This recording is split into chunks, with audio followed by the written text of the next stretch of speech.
Hey guys, today I got a 2014 Genesis Coupe, and I'm gonna pull the front door panels off. Now I've already pulled this one off, so I'm just gonna tell you where everything's at. That way it makes it a little bit easier for you to have to take it apart. For starters, we're gonna have to pull off this little cover here. So you wanna open up this handle, get like a little pick tool or a little screwdriver, and then just try to pry it this way.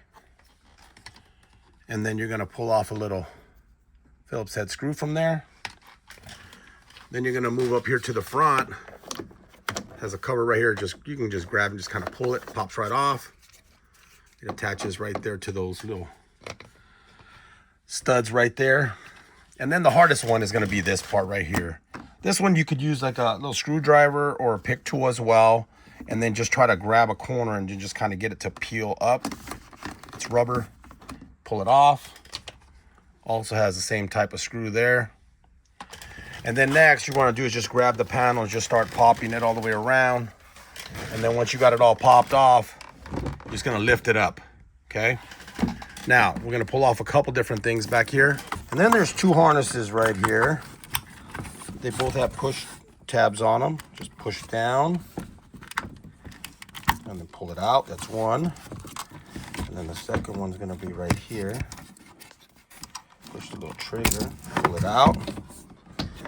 And then the speaker's over here. Same thing. Push, release it.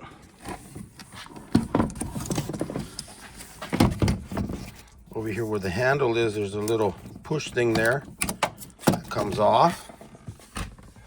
The reason I want to show you the driver's one because it's got the most harnesses here. Another trigger down here. I think this one is for the pop trunk. And then the last one's gonna be for the light. Same thing. Push down and release it.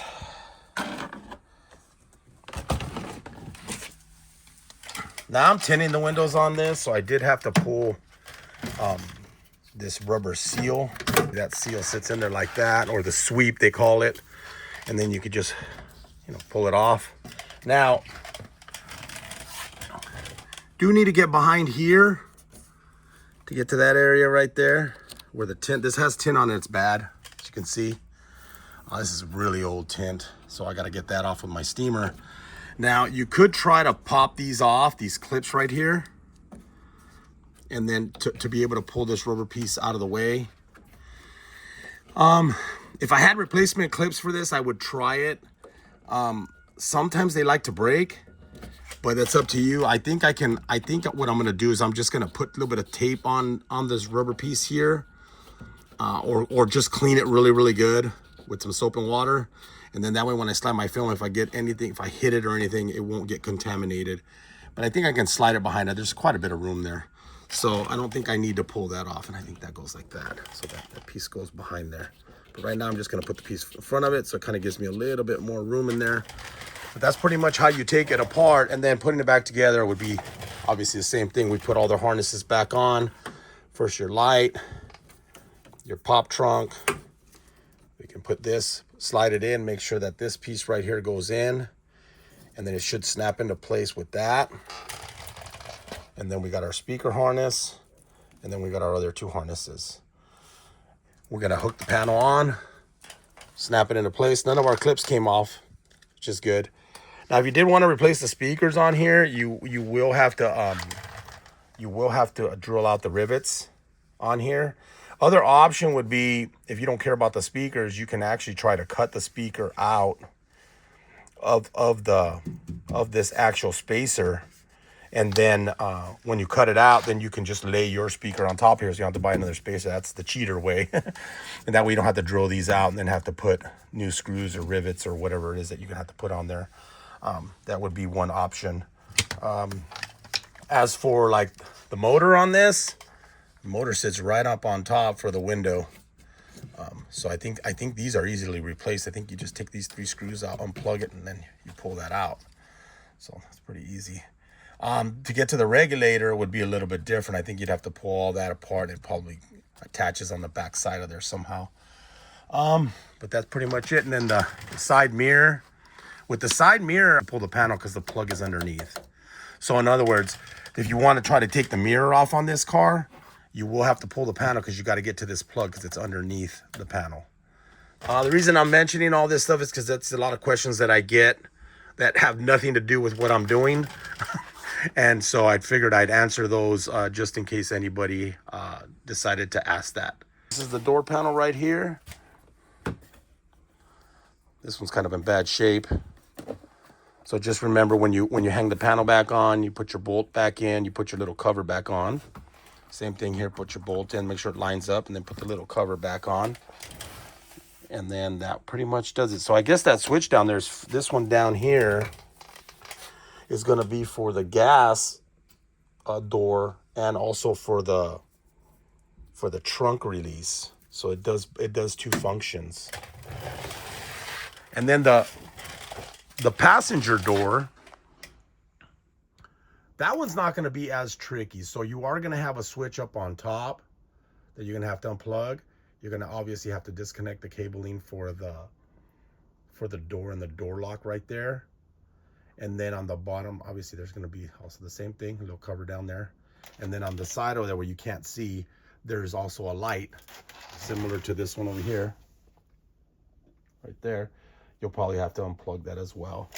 I don't see that there's anything else on that side that's any different besides the speaker as well. There'll probably be a plug in the front for the speaker. All right, so let's show you how to put the panel back on. So I'm going to put the seal back in here. Make sure the felt side, it goes to the window. Make sure this little rubber piece goes back, tucked behind there.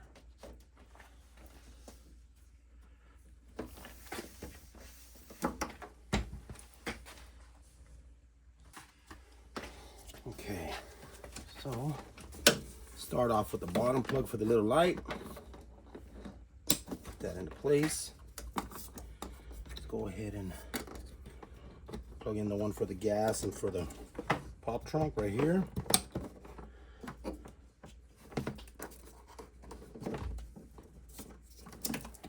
And then up here we have to make sure this thing goes in.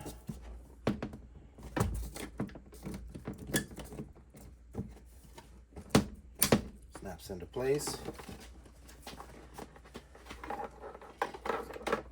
Three plugs over here.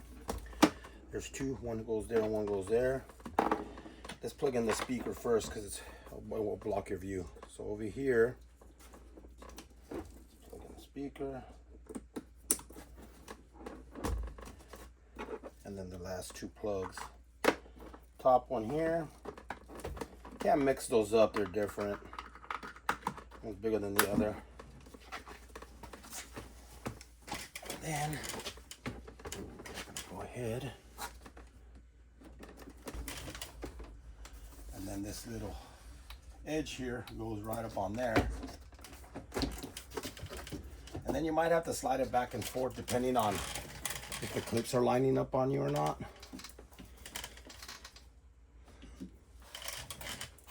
I don't know if you can see in there. I don't know if you can see in there.